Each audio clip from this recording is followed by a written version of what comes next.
রফিক, মনে হচ্ছে আজকে ভালোই বিক্রি হবে। ইলিশ দেখে লোকজনের চোখগুলো কেমন চকচক করছে। দেখবি আমাদের এই মাছগুলো ছিনিয়ে নেবে সবাই, দামও ভালো পাবো।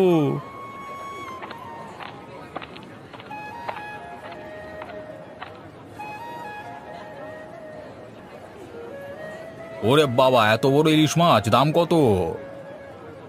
ভাই, আজকের ইলিশ একদম টাটকা, দামটাও আপনাদের সাধ্যের মধ্যে। কিন্তু এত বড় ইলিশ মাছ এখন সহজে মেলে না। হ্যাঁ, ঠিক বলেছ। কত চাও? 150 টাকা কেজি। 150? এত কম দাম? ভাই, এই ইলিশ টাটকা, রাতে নিজের হাতে ধরেছি।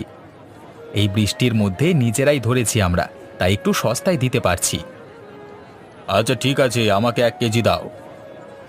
আমাকেও দাও, এমন ইলিশ পাওয়া মুশকিল। আমাকে 2 কেজি দিও কেমন?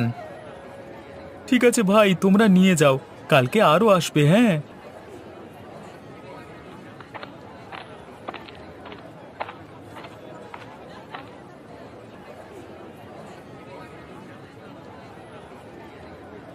দেখলি, যা বলেছিলাম তাই হলো।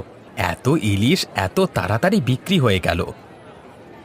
দেখ, বলেছিলাম তো, এখন ইলিশের চাহিদা তুঙ্গে, আমাদের দুশ্চিন্তা আপাতত মিটলো।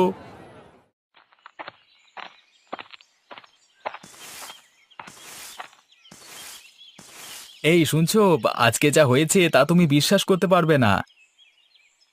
কি হয়েছে গো? এতদিন পর তোমাকে এত খুশি লাগছে আজ? এ দেখো, এতগুলো টাকা। রাতের বৃষ্টিতে মাছ ধরতে গিয়েছিলাম রফিকের সাথে, যা মাছ পেলাম সব বাজারে বিক্রি করে দিয়ে এলাম। এতগুলো টাকা? সত্যি? আজ কি তবে সত্যি আমাদের ভাগ্যের চাকা ঘুরলো? হ্যাঁ, অন্তত কদিনের জন্য আমাদের একটু ভালো কাটবে। তবে ভাবছি এভাবে আবার চেষ্টা করব। আমার মনে হয় মাছ ধরলে এই অভাব দূর করতে পারবো। আল্লাহ তোমার উপর কৃপা করুক আল্লাহ। এতদিন পরে তোমার মুখে হাসি ফুটলো। আমাদের ছেলেটার জন্য একটু পেট ভরে খাওয়ার মতো রান্না করতে পারবো কদিন। আমি কালকে ভালোভাবে বাজার করে আনবো। ছেলেটাকে ভালো করে রেঁধে দিও কেমন? অনেকদিন না খেয়ে আধপেটা শুয়ে থাকছে। আল্লাহ অনেকদিন পর আমাকে একটু শান্তি দিল আজ।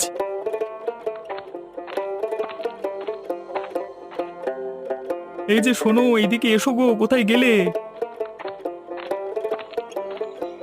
কি গো, কি হয়েছে? তোমাকে আজ খুশি লাগছে?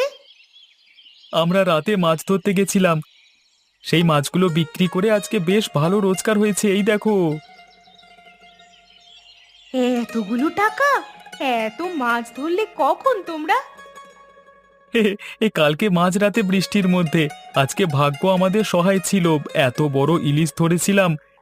বাজারে একটাও মাছ বাদ পড়েনি, সব বিক্রি হয়ে গেছে, কারাকারি করে লোকজন কিনেছে। আল্লাহ, আমাদের ভাগ্যে এমন দিনও ছিল। এবার থেকে সংসার একটু গুছিয়ে চলতে পারবো। হ্যাঁ, এখন থেকে আমরা মাঝে মাঝে মাছ ধরতে যাব বলে ঠিক করেছি। দেখবে কষ্টের দিনগুলো আবার একটু একটু করে সব বদলে যাবে। কাল তাহলে আম্মিকে নিয়ে একটু ডাক্তার দেখিও। শরীরটা কদিন ধরে খুব খারাপ। একটু ওষুধও জোটেনি এতদিন।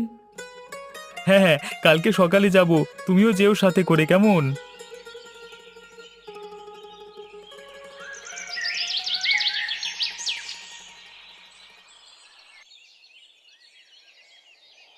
দেখেছিস ওদের এক রাতে এত টাকা কি করে পেলো কে জানে। হ্যাঁ, ঠিকই বলেছিস। সে শুনলাম নাকি মাছ ধরা শুরু করেছে দুজনে।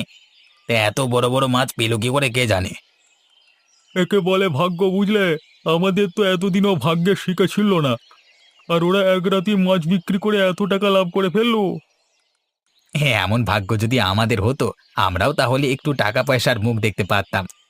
দেমাগ দেখছো দুজনে, এর অহংকার যেন পাপ হচ্ছে না।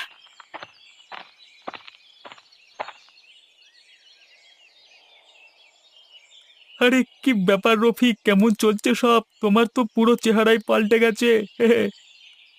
কি যে বলেন আপনি, সবই আল্লাহর দয়া, ওনার একটু রহমত পেলাম আমরা।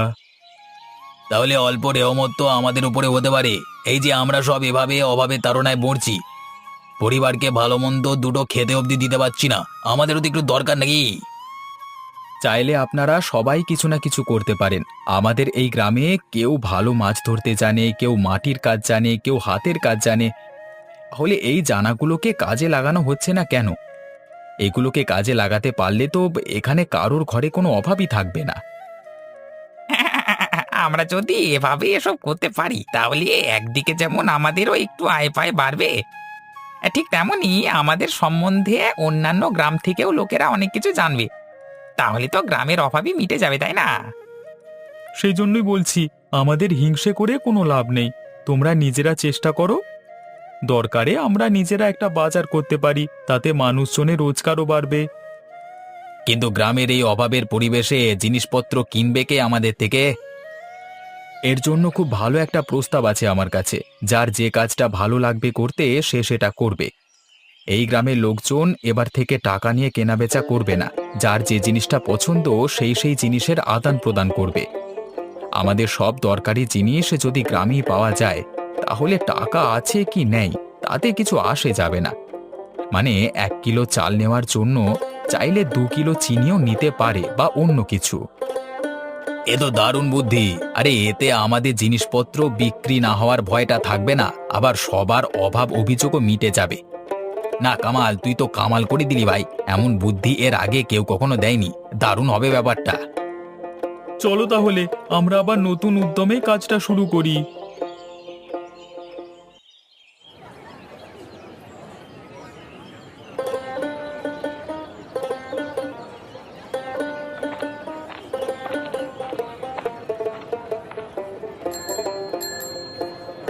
কি দেখছিস ভাই?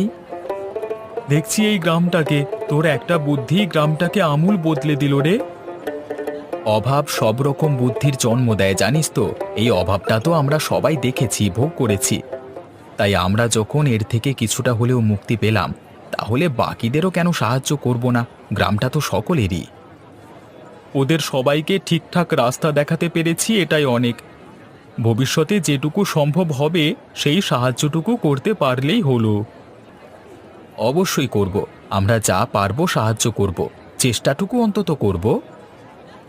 আজকে মাঝরাতে মাছ ধরতে যাবি তো? বড় ইলিশ মাছ।